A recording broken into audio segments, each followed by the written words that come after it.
From the blackest corners of your mind, they call, pulling you deep into shadow, twisting your senses, keeping you from sleep. It's time to face your darkest fears. This is Tales to Terrify.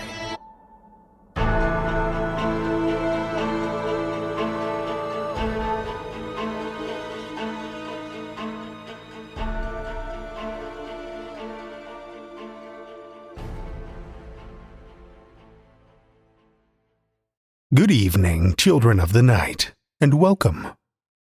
We're heading into the height of summer, for those of us in the Northern Hemisphere anyway, and there's nothing like a little horror fiction to keep you cooled off and a shiver running down your spine during those long, hot days.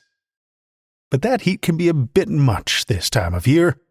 If you're looking for a little extra chill power, you're in luck. James Barnett, aka Jimmy Horrors, who you might know from his excellent narrations here on Tales to Terrify, as well as his own podcast, The Night's End, is launching a new horror audio drama podcast. Here's a little taste of what you can expect.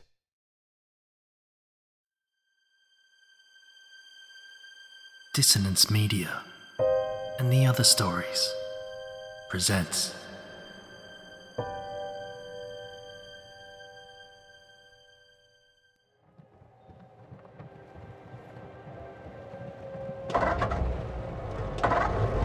No. No, please. No. Oh, God damn it. Lousy mechanics. This is why I asked for a full service before going on this trip. Everything in tip-top shape, Miss Stevenson, they said. It'll give you no trouble, they said. Now, here I am in the middle of the countryside, broken down. With no signal.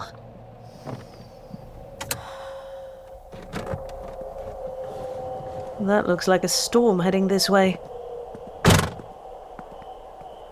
I wonder if anyone is living in that manor over there. Hopefully they have a landline.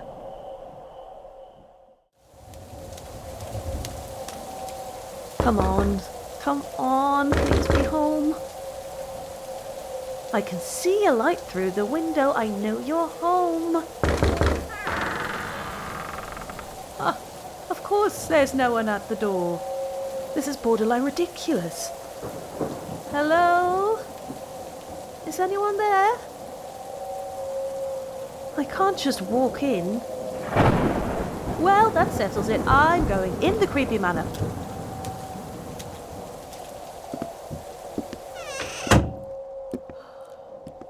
Where the hell did that storm come from? Okay, Shelley, just head toward the light. Okay, someone is home. I'll just warm a little by the fire and then go and find them to apologize for the intrusion. Not an intrusion at all, madam. Oh! You gave me a fright. Apologies. No, it's me who should apologize, sir. I've just barged in here and made use of your fire. That is not needed, madam. Shelley Stevenson. Like I said, not at all needed, Miss Stevenson.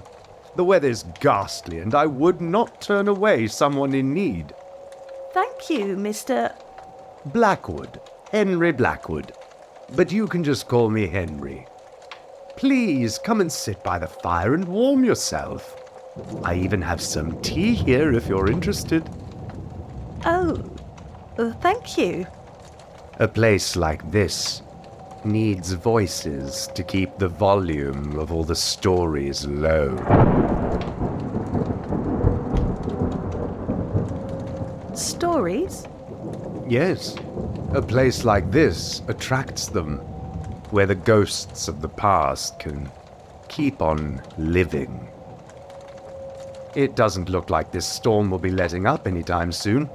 Would you like to hear one? I would love to. Wonderful. Sit back and settle in.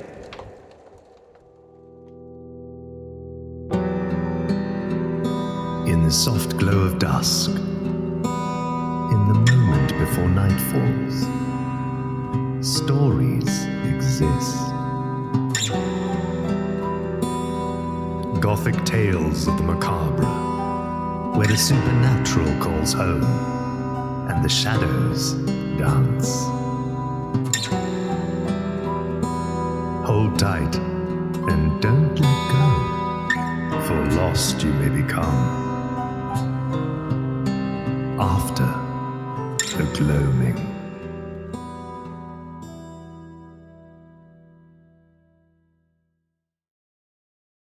After the Gloaming is an anthology fiction podcast that presents tales from the gothic and supernatural subgenres of horror.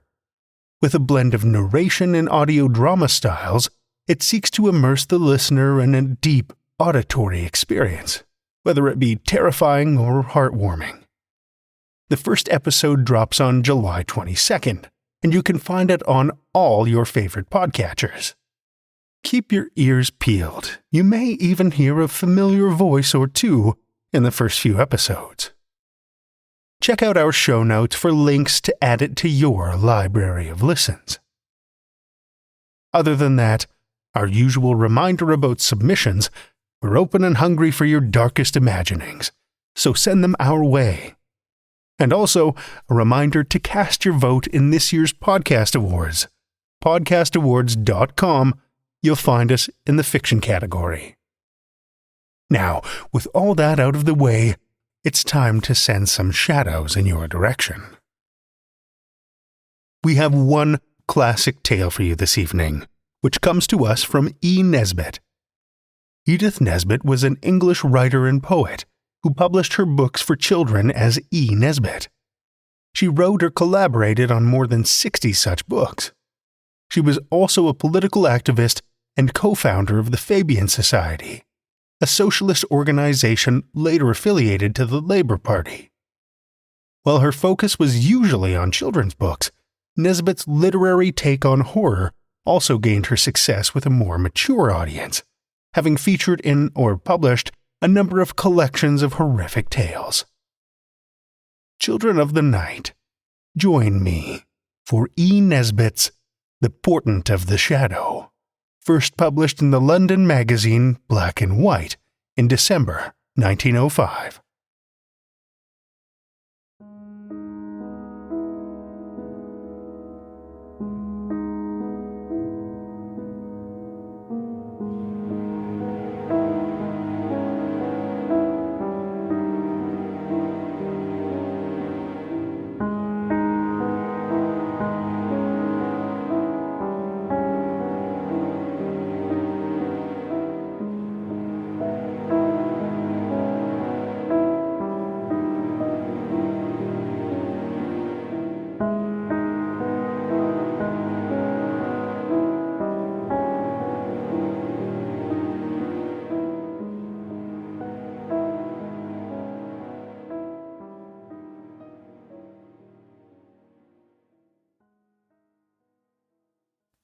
This is not an artistically rounded-off ghost story, and nothing is explained in it, and there seems to be no reason why any of it should have happened. But that is no reason why it should not be told. You must have noticed that all the real ghost stories you ever come close to are like this in these respects. No explanation, no logical coherence. Here is the story. There were 3 of us, and another, but she had fainted suddenly at the second extra of the Christmas dance and had been put to bed in the dressing room next to the room which we 3 shared. It had been one of those jolly old-fashioned dances where nearly everyone stays the night, and the big country house is stretched to its utmost containing power. Guests harbouring on sofas, couches, cots, and even mattresses on the floor. Some of the young men, even, I believe, slept on the great dining table. We had talked of our partners, as girls will. And then the stillness of the manor house, broken only by the whisper of the wind in the cedar branches and the scraping of their lean fingers against our window panes, had pricked us to such a luxurious confidence in our surroundings of bright chintz and candle flame and firelight that we had dared to talk of ghosts. In which, said we all, we did not believe one bit. But we had told the story of the phantom coach, and the horribly strange bed, and the lady in the sequoia, and the house in Berkeley Square. Not one of us believed in ghosts, but my heart, at least, seemed to leap in my throat and choke me when a tap came to our door. A faint tap, but not to be mistaken. "Who's there?" said the youngest of us, craning a lean neck towards the door. It opened slowly, and I give you my word, the instant of suspense that followed is still reckoned among my life's least confident moments. Almost at once the door opened fully, and Miss Eastwich, my aunt's housekeeper, companion and general standby, looked in on us. We all said, "Come in!" But she stood there. She was, at all normal hours, the most silent woman I have ever known. She stood and looked at us, and shivered a little. So did we, for in those days corridors were not warmed by hot water pipes, and the air from the door was keen. "I saw your light," she said at last, "and I thought it was late for you to be up, after all this gaiety. I thought, perhaps—" Her glance turned towards the door of the dressing-room. "No," I said. "She's fast asleep." I should have added a good night, but the youngest of us forestalled my speech.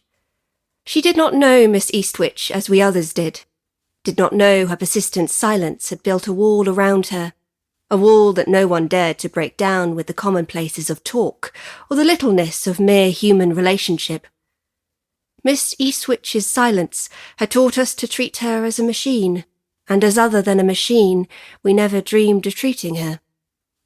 But the youngest of us had seen Miss Eastwich for the first time that day. She was young and crude and ill-balanced, and the victim of a blind calf-like impulse. She was also the heiress of a rich tallow chandler, but this has nothing to do with the rest of the story. She jumped up from the hearthrug, her unsuitably rich silk lace-trimmed dressing gown falling back from her lean neck, and ran to the door, and put an arm around Miss Eastwich's prim, lissé-encircled neck. I gasped. I should have soon have dared embrace Cleopatra's Needle. "Come in," said the youngest of us. "Come in and get warm. There's lots of cocoa left." She drew Miss Eastwich in and shut the door. The vivid light of pleasure in the housekeeper's pale eyes went through my heart like a knife. It would have been so easy to put an arm around her neck if one had only thought she wanted it. But it was not I who had thought that, and, indeed, my arm might not have brought the light invoked by the lean arm of the youngest of us. "Now," the youngest went on eagerly, "you shall have the very biggest, nicest chair, and the cocoa pots here on the hob as hot, and we've all been telling ghost stories, only we don't believe in them a bit. And when you get warm, you ought to tell one too." Miss Eastwich, that model of decorum and decently done duties, tell a ghost story! The child was mad. "You're sure I'm not in your way?" Miss Eastwich said, stretching her hands to the blaze. I wondered whether housekeepers had fires in their rooms even at Christmas time. "Not a bit." I said it, and I hope I said it as warmly as I felt it. Miss Eastwich, I'd have asked you to come in other times, only I didn't think you'd care for girls' chatter." The third girl, who was really of no account, and that's why I have not said anything about her before, poured cocoa for our guests. I put a fleecy Madeira shawl around her shoulder. I could not think of anything else to do for her, and I suddenly found myself wishing desperately to do something. The smile she gave us was quite pretty. People can smile prettily at 40 or 50, or even later, though girls don't realise this. It occurred to me, and this was another knife thrust, that I had never seen Miss Eastwich smile. A real smile before. The pale smiles of dutiful acquiescence were not the same blood as this dimpling, happy transfigured look. "This is very pleasant," she said, and it seemed to me that I had never before heard her real voice. It did not please me to think that at the cost of cocoa and fire and arms round her neck, I might have heard this new voice any time these 6 years. "We've been telling ghost stories," I said. "The worst of it is we don't believe in ghosts. No one anyone knows has seen one. It's always what somebody told someone who told somebody, you know?" said the youngest of us. "And you can't believe that, can you?" "What the soldier said is not evidence," said Miss Eastwich. Will it be believed that that little Dickens quotation pierced me more keenly than the smile of the new voice? And all the ghost stories are so beautifully rounded off. A murder committed on the spot, or a hidden treasure, or a warning. I think that makes them harder to believe. The most horrid ghost story I ever heard was one that was quite silly. "Tell it!" "I can't. It doesn't sound anything to tell. Mrs. Eastwich ought to tell one." "Oh, do!" said the youngest of us, and her salt cellars loomed dark as she stretched her neck eagerly and laid an entreating arm on our guest's knee. "The only thing that I ever knew was hearsay," she said, slowly. "At least half of it was. I knew she would tell her story, and I knew she had never before told it, and I knew she was only telling it now because she was proud, and this seemed the only way to pay for the fire and the cocoa and the laying of that thin arm around her neck." "Don't tell it," I said, suddenly. "I know you'd rather not." "I dare say it would bore you," she said, meekly, and the youngest of us, who, after all, did not understand anything, glared resentfully at me. "We should just love it," she said. "Do tell us. Never mind if it isn't a real proper fixed-up story. I'm certain anything you think ghostly would be quite too beautifully horrid for anything." Miss Eastwich finished her cocoa and reached up to set the cup on the mantelpiece. "It can't do any harm," she said to herself. "They don't believe in ghosts. And it wasn't exactly a ghost either. And they're all over 20. They're not babies." There was a breathing time of hush and expectancy. The fire crackled and the gas flared higher because the billiard lights had been put out. We heard the steps and voices of the men going along the corridors. "It is really hardly worth telling," Miss Eastwich said doubtfully, shading her faded face from the fire with her thin hand. "We all said, 'Go on, oh go on, do!'" "Well," she said, 20 years ago, and more than that, I had 2 friends, and I loved them more than anything in the world, and they married each other." She paused, and I knew just in what way she had loved each of them.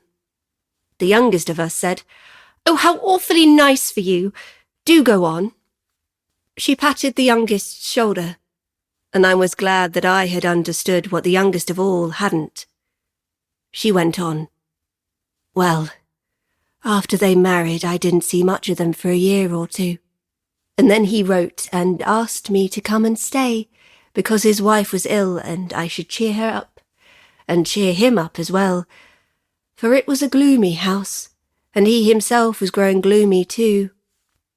I knew as she spoke that she had every line of that letter by heart. Well, I went.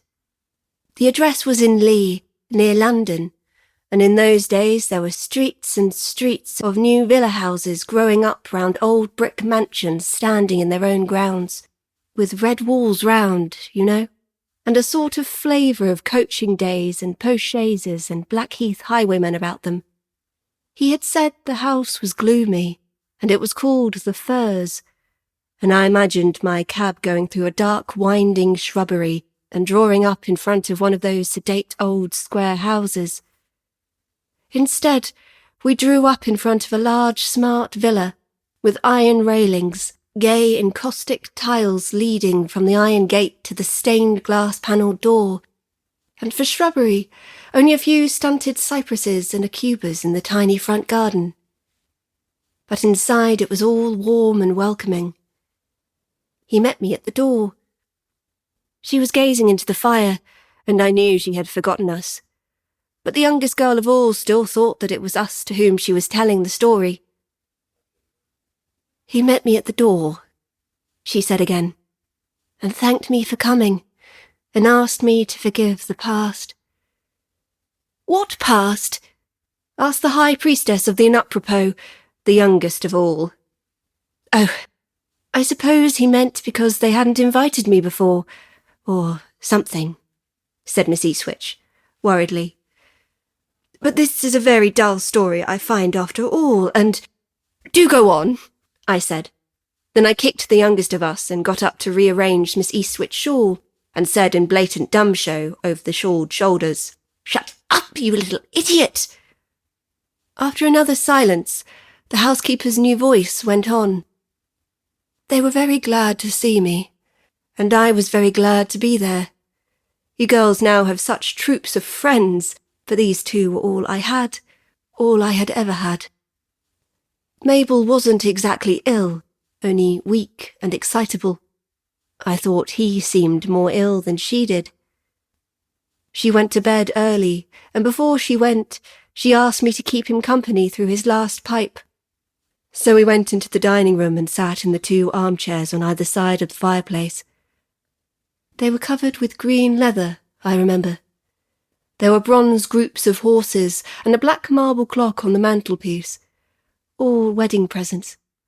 He poured out some whiskey for himself, but he hardly touched it. He sat looking into the fire. At last I said, "What's wrong? Mabel looks as well as you could expect." He said, "Yes, but I don't know from one day to another that she won't begin to notice something wrong. That's why I wanted you to come. You were always so sensible and strong-minded, and Mabel's like a little bird, or a flower." I said, "Yes, of course," and waited for him to go on. I thought he might be in debt or in trouble of some sort, so I just waited. Presently he said, "Margaret, this is a very peculiar house." He always called me Margaret, you see. We'd been such old friends. I told him I thought the house was very pretty and fresh and homelike, only a little too new, but that fault would mend with time. He said, "It is new. That's just it. We're the first people who've ever lived in it. If it was an old house, Margaret, I should think it was haunted." I asked if he'd seen anything. "No," he said. "Not yet." "Heard, then?" said I. "No, nor heard either," he said. "There's a sort of feeling. I can't describe it. I've seen nothing and I've heard nothing, but I've been so near to seeing and hearing. Just not, that's all. And something follows me about, only when I turn around there's never anything but my shadow. And I always feel that I should see the thing, or hear it, next minute. But I never do. Not quite. It's always just not visible. I thought he'd been working rather hard, and tried to cheer him up by making light of all this. "It was just nerves," I said. Then he said he thought I could help him, and did I think anyone he had wronged could have laid a curse on him, and did I believe in curses? I said I didn't, and the only person anyone could have said he had wronged forgave him freely. I knew, if there was anything to forgive. So I told him that too. It was I, not the youngest of us, who knew the name of that person wronged and forgiving. So then I said he ought to take Mabel away from the house and have a complete change. But he said, "No, Mabel has got everything in order, and he can never manage to get her away just now without explaining everything. And above all," he said, "she mustn't guess there's anything wrong." I dare say I shall not feel quite such a lunatic now you're here. So we said good night. Is that all the story? Said the third girl, striving to convey that even as it stood it was a good story. That is only the beginning, said Miss Eastwich. Whenever I was alone with him, he used to tell me the same thing over and over again, and at first when I began to notice things I tried to think it was his talk that had upset my nerves. The odd thing was that it wasn't only at night, but in broad daylight, and particularly on the stairs and passages. On the staircase, the feeling used to be so awful that I have had to bite my lip till they bled to keep myself from running up the stairs at full speed. Only I knew if I did I should go mad at the top. There was always something behind me, exactly as he had said, something that one could just not see, and a sound that one could just not hear. There was a long corridor at the top of the house. I have sometimes almost seen something. You know how one sees things without looking. But if I turned round it seemed as if the thing dropped and melted into my shadow. There was a little window at the end of the corridor. Downstairs there was another corridor, something like it, with a cupboard at one end and the kitchen at the other. One night I went down into the kitchen to warm some milk for Mabel. The servants had gone to bed. As I stood by the fire waiting for the milk to boil, I glanced through the open door and along the passage. I never could keep my eyes on what I was doing in that house. The cupboard door was partly open. They used to keep empty bottles and things in it. And as I looked, I knew that now it was not going to be an almost anymore. Yet I said, "Mabel?" Not because I thought it could be Mabel who was crouching down there, half in, half out of the shadow. The thing was grey at first, and then it was black. And when I whispered, "Mabel," it seemed to sink down till it lay like a pool of ink on the floor, and then its edges drew in, and it seemed to flow like ink when you tilt up the paper you have spilt it on, and it flowed into the cupboard till it was all gathered into the shadow there. I saw it go quite plainly. The gas was full on in the kitchen. I screamed aloud, but even then I'm thankful to say I had enough sense to upset the boiling milk, so that when he came downstairs 3 steps at a time, I had the excuse of my scream of a scalded hand. The explanation was satisfactory to Mabel, but next night he said, "Why didn't you tell me? It was that cupboard. All the horror of the house comes out of that. Tell me, have you seen anything yet? Or is it only the nearly seeing and the nearly hearing still?"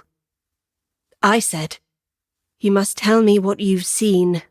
He told me, and his eyes wandered as he spoke to the shadows by the curtains, and I turned up all 3 gaslights and lit the candles on the mantelpiece. Then we looked at each other and said we were both mad, and thanked God that Mabel was at least sane, for what he had seen was what I had seen. After that I hated to be alone with a shadow, because at any moment I might see something that would crouch and sink and lie like a black pool, and then slowly draw itself into the shadow that was nearest. Often that shadow was my own. The thing came first at night, but afterwards there was no hour safe from it. I saw it at dawn and at noon, in the dusk and in the firelight, and always it crouched and sank, and was a pool that flowed into some shadow and became a part of it, and always I saw it with a straining of the eyes and a prickling and aching. It seemed as though I could only just see it, as if my sight, to see it, had to be strained to the utmost. And still the sound was in the house, the sound that I could just not hear. At last, one early morning, I did hear it. It was close behind me, and it was only a sigh. It was worse than the thing that crept among the shadows. I don't know how I bore it. I couldn't have borne it if I hadn't been so fond of them both. But I knew in my heart that if he had no one to whom he could speak openly, he would go mad, or tell Mabel. His was not a very strong character, very sweet and kind and gentle, but not strong. He was always easily led. So I stayed on and bore up, and we were very cheerful and made little jokes, and tried to be amusing when Mabel was with us, but when we were alone we did not try to be amusing. And sometimes a day or two would go by without our seeing or hearing anything, and we should perhaps have fancied that we had fancied what we had seen and heard. Only there was always the feeling of there being something about the house that one could just not hear and not see.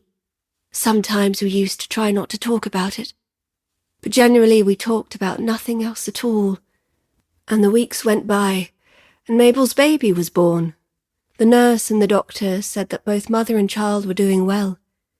He and I sat late in the dining room that night.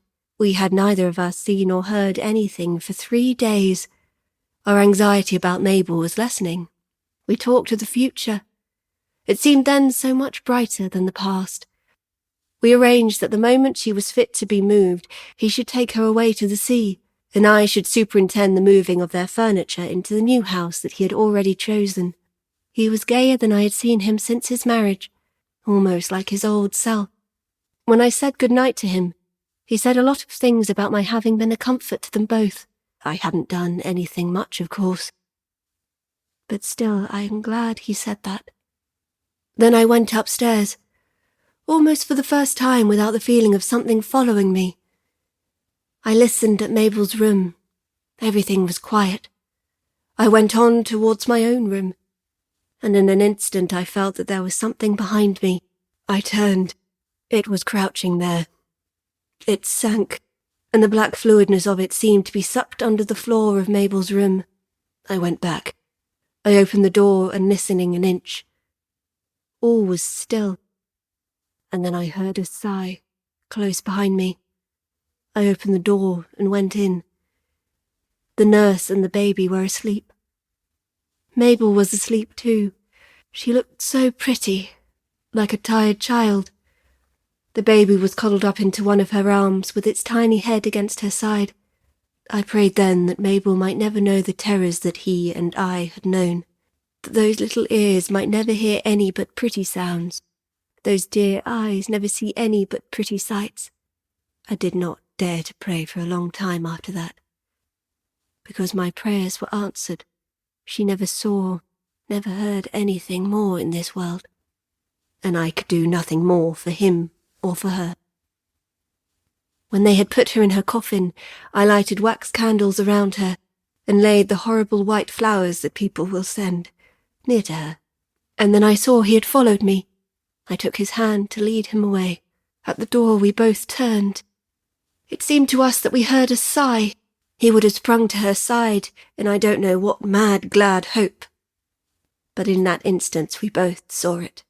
Between us and the coffin, first grey, then black, it crouched an instant, then sank and liquefied, and was gathered together and drawn till it ran into the nearest shadow. And the nearest shadow was the shadow of Mabel's coffin. I left the next day. His mother came. She had never liked me. Miss Eastwich paused. I think she had quite forgotten us. "Didn't you see him again?" asked the youngest of all. "Only once," Miss Eastwich answered, and something black crouched then between him and me, but it was only his second wife crying beside his coffin. It's not a cheerful story, is it? And it doesn't lead anywhere. I've never told anyone else. I think it was seeing his daughter that brought it all back. She looked towards the dressing-room door. "Mabel's baby," said the youngest of all. "Yes, and exactly like Mabel, only with his eyes." The youngest of all had Miss Eastwich's hands and were petting them. Suddenly the woman wrenched her hands away and stood at her gaunt height, hands clenched, eyes straining.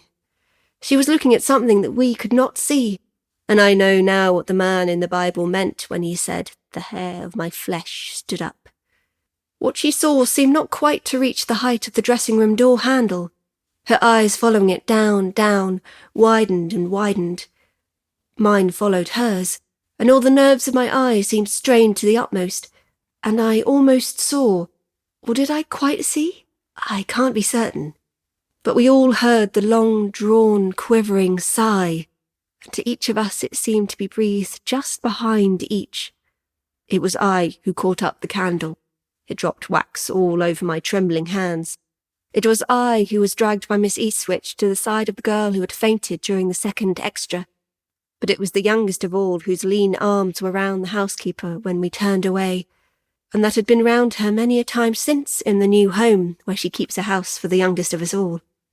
The doctor, who came in the morning, said that Mabel's daughter had died of heart disease, which she inherited from her mother. That was what made her faint during the second extra. But I have sometimes wondered whether she may not have inherited something from her father. I have never been able to forget the look on her dead face.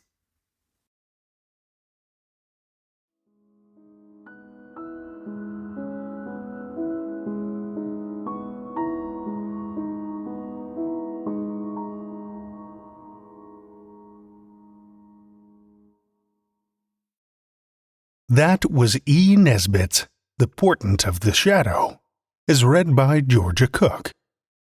Georgia Cook is an illustrator and writer from London. She has experience on both sides of the recording booth, and in addition to Tales to Terrify, has contributed to such podcasts as The Other Stories and The Night's End, as both a narrator and writer. She can be found on Twitter at Georgia Cooked or on her website georgiacookwriter.com. Thank you, Georgia.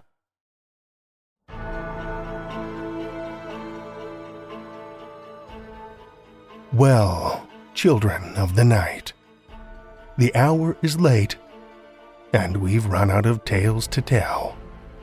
For now.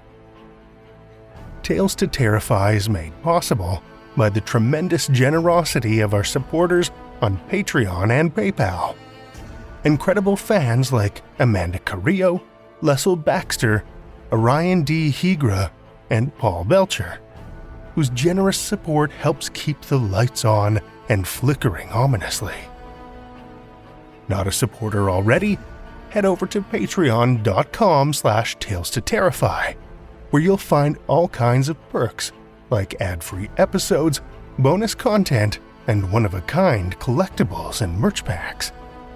Every dollar goes back into this show to make it as horrific as possible, and we appreciate it so much. Want another way to support the show that doesn't cost a cent? Head over to Stitcher, Podchaser, or Apple Podcasts and leave us a 5-star review. You'll not only put an unnaturally wide smile on our faces, but help new listeners discover our terrifying tales too. Why not share your love of the show out in the world with some Tales to Terrify merch? TalesToTerrify.com/merch will take you to our TeePublic store, where we've got a great collection of creepy custom and curated designs that's always growing. Tales to Terrify is produced by Seth Williams, Meredith Morgenstern, Andrew Gibson, and myself, Drew Sebastini, with original theme by Nebulous Entertainment. Tales to Terrify is distributed under a Creative Commons Attribution, Non-Commercial, No Derivatives license.